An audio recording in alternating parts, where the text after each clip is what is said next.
अस्सलाम वालेकुम। मेरा नाम डॉक्टर फ़ाइक इलियास है और मैं as assistant professor Faisalabad institute of cardiology में काम कर रहा हूँ। Blood pressure basically blood pressure की बीमारी आजकल हमारे नौजवान नस्ल में बहुत ज़्यादा तेज़ी से बढ़ रही है, ख़ास करके जिनकी उम्र 35 से 45 साल के दरमियान में है।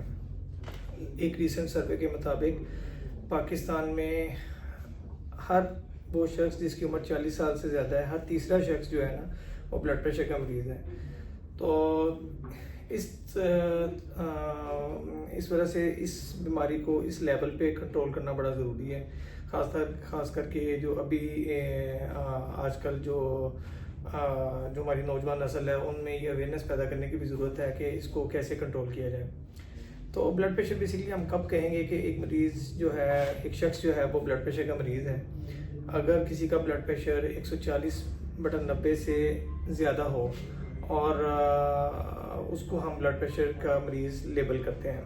अगर किसी का सिस्टोलिक ब्लड प्रेशर 140 और diastolic blood pressure 90 millimetre mercury या इससे ज़्यादा हो, तो अब ब्लड प्रेशर को बेसिकली ब्लड प्रेशर की कोई सिम्टम्स नहीं होते, बाज़ सिम्टम नहीं होते। बाज़ पेशेंट को हेडेक होती है, ब्लडिंग ओपिनियन होती है, नज़र ख़राब होती है, या कोई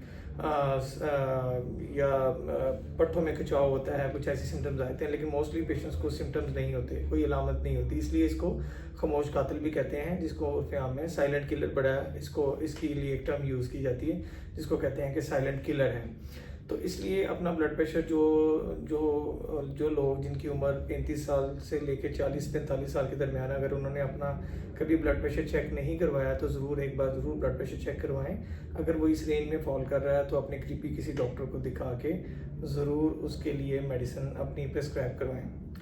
और सेकेंडली बात यह है कि इसको कंट्रोल करना क्यों ज़रूरी है, क्योंकि हमारे जो वाइटल ऑर्गन है इन सबको ये इफ़ेक्ट करता है। जस्ट लाइक जैसे कि हमारे दिमाग को इफ़ेक्ट करता है, हमारी आंखों को इफ़ेक्ट करता है, हमारे दिल को करता है, हमारे गुर्दों को इफ़ेक्ट करता है। ये चारों वाइटल ऑर्गन जो हैं ये इफ़ेक्ट हो जाते हैं। इससे फालज का ख़तरा होता है, बेनाई के जाने का ख़तरा होता है, हार्ट अटैक हो सकता है, और इसके साथ साथ जो बहुत अहम है कि गुर्दे आपके फेल हो सकते हैं।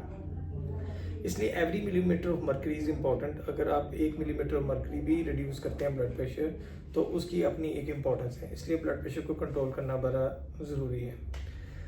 और फाइनली ये है कि इसको आप कैसे इसे परहेज़ कैसे कर सकते हैं, किस तरह इसका ब्लड प्रेशर अगर किसी शख्स को है तो उसको आप कैसे अपना इसको बचा जा सकता है। उसमें कुछ प्रिवेंशन हैं, फिर ट्रीटमेंट है। जस्ट लाइक कि अगर आपका साल्ट का इंटेक कम कर लेना चाहिए, हाफ कर देना चाहिए एटलीस्ट, और शुगर को आपको कंट्रोल करना चाहिए जो लोग शुगर के मरीज़ हैं।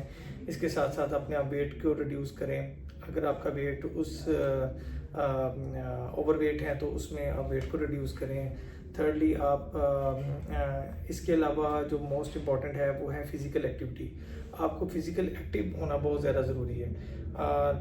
एटलीस्ट 30 मिनट्स पर डे आप वॉक ज़रूर करें, पैदल चलें, और एक्सरसाइज अगर कर सकते हैं एक्सरसाइज करें, जिम ज्वाइन कर सकते हैं जिम ज्वाइन करें।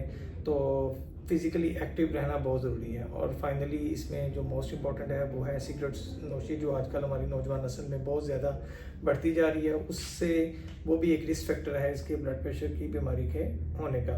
तो इसलिए इन सब चीज़ों से बचें और अपना परहेज़ करें। और अगर आपका ब्लड प्रेशर इस रेंज में फॉल करता है 140/90 मिलीमीटर ऑफ मर्करी से ज़्यादा है, या इस लेवल पे है, तो अपने करीबी किसी डॉक्टर को दिखाएं और अपनी ब्लड प्रेशर की मेडिसिन को सेट करवाएं। क्योंकि अगर ब्लड प्रेशर आपका कंट्रोल में रहेगा तो आपके वाइटल ऑर्गन्स बच सकेंगे।